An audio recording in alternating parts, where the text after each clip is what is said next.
Hello everyone, welcome back to my channel informative Pragati. तो जो last gold के related मैंने जो वीडियो बनाई थी, वैसे तो मैंने गोल्ड स्कीम पे की वीडियो बनाई है और फिर गोल्ड कॉइन का एक रिव्यू दिया था।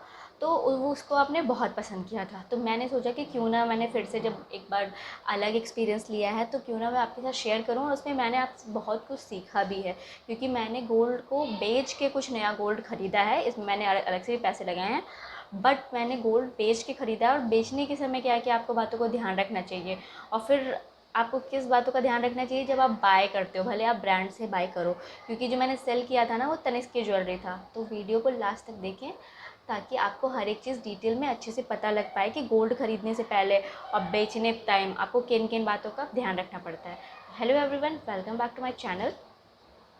तो ये जो गोल्ड ज्वेलरी है, नेकलेस, ये मेरा इसका मैं आपको बता दूँ तो जो नेट वेट है वो है 9.2 ग्राम। इसका मेटल वैल्यू है 52,440। इसमें मेकिंग चार्जेस लगाया है 11,274 रुपीज़ का।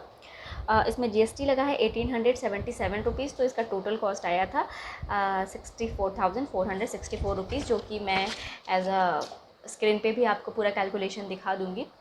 तो इससे ये पता चलता है कि ठीक है, मेटल वैल्यू तो आप जब भी सेल आउट करने जाओगे तो आपको मेकिंग चार्ज करके मेटल वैल्यू मिल जाएगा।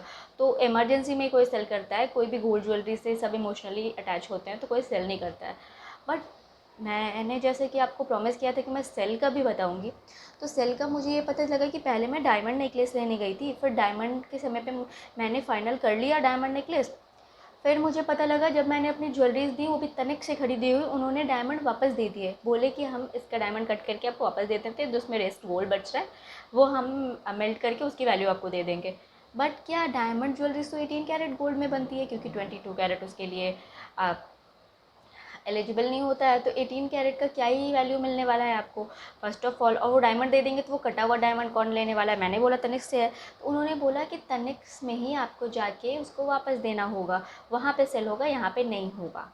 तो ये बात मुझे यहाँ पे पता चली कि आप जहाँ से बाय करते हो वहीं पे सेल करना पड़ता है। और हालांकि अभी मैंने सेल नहीं किया है, अगर मैं वो सेल करूँगी तो उसका भी एक्सपीरियंस बताऊँगी कि उसमें कितनी सच्चाई है। और दूसरा मिस्टेक ये हुआ कि मेरी एक रिंग जो है कल्याण ज्वेलर्स से थी, जो 22 कैरेट की थी, और एक चेन थी जो तनिक से थी, जो कि 18 कैरेट की थी।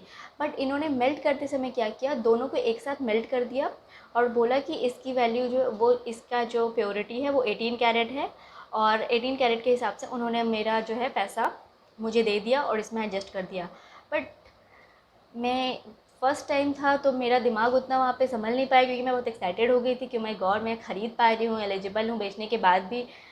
तो इस चीज़ में मैं समझ नहीं पाई। बट जब मैं घर आके रियलाइज़ किया कि नहीं, वो जो मेरा 22 कैरेट था उसकी वैल्यू तो 22 कैरेट के हिसाब से उन्हें पे करनी चाहिए थी, और 18 कैरेट वाले 18। बट अब वो मेल्ट हो चुका है, एक सिक्के के रूप में बना देते हैं, और वो भी आपके सामने ही मेल्ट करते हैं। फिर उसके बाद एक छोटा सा कॉइन बना देते हैं, फिर वो वैल्यू दिखाते हैं कि हाँ देखिए इतना ग्राम है, इतनी प्योरिटी है, उस हिसाब से आपको पे कर देते हैं।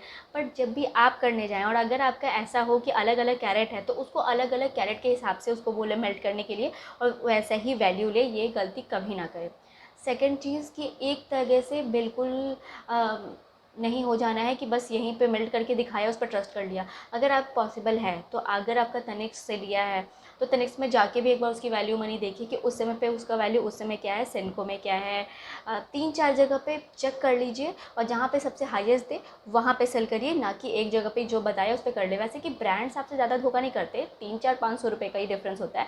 बट फिर भी दैट मैटर कि मेरा 22 कैरेट और 18 कैरेट मिक्स करके उन्होंने एक में ही कर दिया। तो सोचो कि बहुत लॉस नहीं हुआ, बट थोड़ा बहुत लॉस इज़ लॉस, कि आपको अवेयर होना चाहिए था। लैक ऑफ अवेयरनेस की वजह से मेरे साथ ये हुआ।